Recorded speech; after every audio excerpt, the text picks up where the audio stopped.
Hi hello friends, ಎಲ್ಲರಿಗೂ ನಮಸ್ಕಾರ. Pallavi kitchen and ಬ್ಲಾಗ್ಸ್ಗೆ ನಿಮಗೆಲ್ಲರಿಗೂ ಪ್ರೀತಿಯ ಆತ್ಮೀಯವಾದಂತಹ ಸ್ವಾಗತ.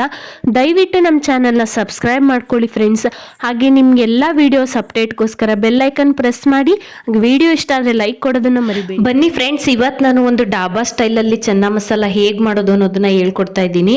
ತುಂಬ ಸಿಂಪಲ್ಲಾಗಿ ನೀವು ಮನೆಯಲ್ಲೇ ಮಾಡ್ಕೊಬೋದು. ಹಾಗೆ ಇದನ್ನು ರೊಟ್ಟಿ, ದೋಸೆ, ಚಪಾತಿ, ನಾನು ಎಲ್ಲದಕ್ಕೂ ಕೂಡ ತಿನ್ಬೋದು. ಬನ್ನಿ ಹೇಗೆ ಮಾಡೋದು ಅಂತ ನೋಡೋಣ. ಮೊದಲನೇದಾಗಿ ನಾನಿಲ್ಲಿ ಒಂದು 200 ಗ್ರಾಮ್ ಆಗೋಷ್ಟು ಕಾಬೂಲ್ ಕಡಲೆಕಾಳನ್ನ ನೆನೆಯಕ್ಕೆ ಇಟ್ಕೊಂಡಿದ್ದೆ. ಒಂದು 8ರಿಂದ 10 ಅವರ್ ನೀವು ನೆನೆ ಹಾಕ್ಕೊಂಡ್ರೆ ಚೆನ್ನ ಮಸಾಲ ತುಂಬ ಚೆನ್ನಾಗಿ ಬರುತ್ತೆ. ಈಗ ಅದನ್ನು ಒಂದು ಕುಕ್ಕರ್ಗೆ ಹಾಕ್ಕೊಂಡು ನೀರು ಹಾಕ್ಕೊಂಡು ಉಪ್ಪಾಕಿ, ಹಾಗೆ ಅದ್ರ ಜೊತೆಗೆ ಚಕ್ಕೆ ಲವಂಗನ ಹಾಕ್ಕೊಂಡು ಇದನ್ನು 3ರಿಂದ 4 ವಿಷಲ್ ಹೊಡೆಸ್ಕೊಳ್ಳೋಣ. ಈಗ ವಿಷಲ್ ಹೊಡೆಸ್ಕೊಂಡ ನಂತರ ಒಗ್ಗರಣೆ ಮಾಡ್ಕೊಳ್ಳೋಣ.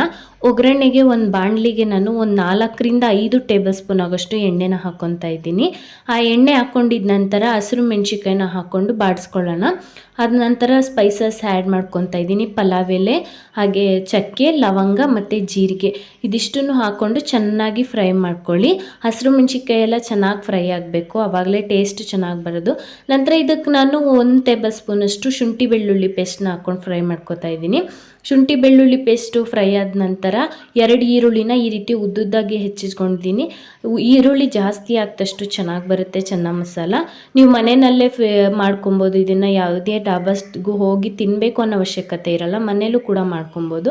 ನಂತರ ನೋಡಿ, ಹೆಚ್ಚಿಟ್ಕೊಂಡಿರೋಂಥ ಟೊಮೊಟೊ ಹಣ್ಣು ಆ್ಯಡ್ ಮಾಡ್ಕೊತಾ ಇದ್ದೀನಿ.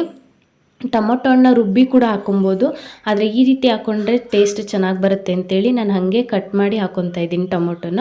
ಈರುಳ್ಳಿ ಟೊಮೊಟೊ ಎಲ್ಲ ಚೆನ್ನಾಗಿ ಒಂದೋವರೆಗೂ ಫ್ರೈ ಮಾಡ್ಕೊಳ್ಳಿ. ಫ್ರೈ ಮಾಡ್ಕೊಂಡಿದ್ದ ನಂತರ ನಾವು ಮಸಾಲ ಪೌಡ್ರುಗಳನ್ನ ಆ್ಯಡ್ ಮಾಡ್ಕೊಳ್ಳೋಣ. ಮೊದಲನೇದಾಗಿ ಇಲ್ಲಿ ನಾನು ಜೀರಿಗೆ ಪೌಡ್ರು, ರೆಡ್ ಚಿಲ್ಲಿ ಪೌಡ್ರು, ಧನಿಯಾ ಪೌಡ್ರು, ಹಾಗೆ ಕೊನೆಯಲ್ಲಿ ಅರಿಶಿನ ಪುಡಿನ ಹಾಕ್ಕೊತಾ ಇದ್ದೀನಿ. ನೀವು ಇದಕ್ಕೆ ಚೋಲೆ ಮಸಾಲನ ಯೂಸ್ ಮಾಡಬೇಕು. ಅದು ನಾನು ಎವರೆಸ್ಟ್ ಅವ್ರದ್ದು ಚೋಲೆ ಮಸಾಲ ಯೂಸ್ ಮಾಡ್ತಾ ಇದ್ದೀನಿ. ಇದರಲ್ಲಿ ಎಲ್ಲ ಮಿಕ್ಸ್ಡ್ ಆಗಿರುತ್ತೆ ಮಸಾಲ ಪೌಡ್ರುಗಳು. ಅದನ್ನು ಒಂದು 4ರಿಂದ 5 ಟೇಬಲ್ ಸ್ಪೂನಷ್ಟು ಹಾಕ್ಕೊಂಡು ಚೆನ್ನಾಗಿ ಫ್ರೈ ಮಾಡ್ಕೊಳ್ಳಿ. ಒಂದು 2 ನಿಮಿಷ ಫ್ರೈ ಆಗಬೇಕಿದು. ಫ್ರೈ ಆಗಿದ ನಂತರ ನೀವು ಬೇಯಿಸಿಟ್ಕೊಂಡಿರೋ ಕಾಬೂಲ್ ಕಡಲೆಕಾಳನ್ನ ನೀರು ಜೊತೆಗೇ ಹಾಕ್ಕೊತಾ ಇದ್ದೀನಿ.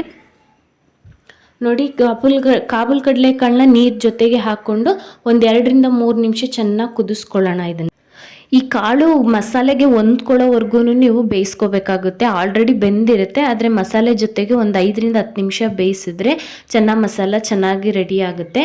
ನೋಡಿ, ಈ ರೀತಿಯಾಗಿ ಎಲ್ಲ ರೆಡಿಯಾಗಿದೆ.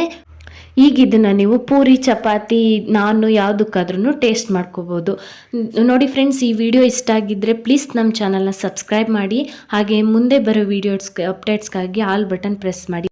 ಲೈಕ್ ಮಾಡೋದನ್ನು ಮರಿಬೇಡಿ ಫ್ರೆಂಡ್ಸ್.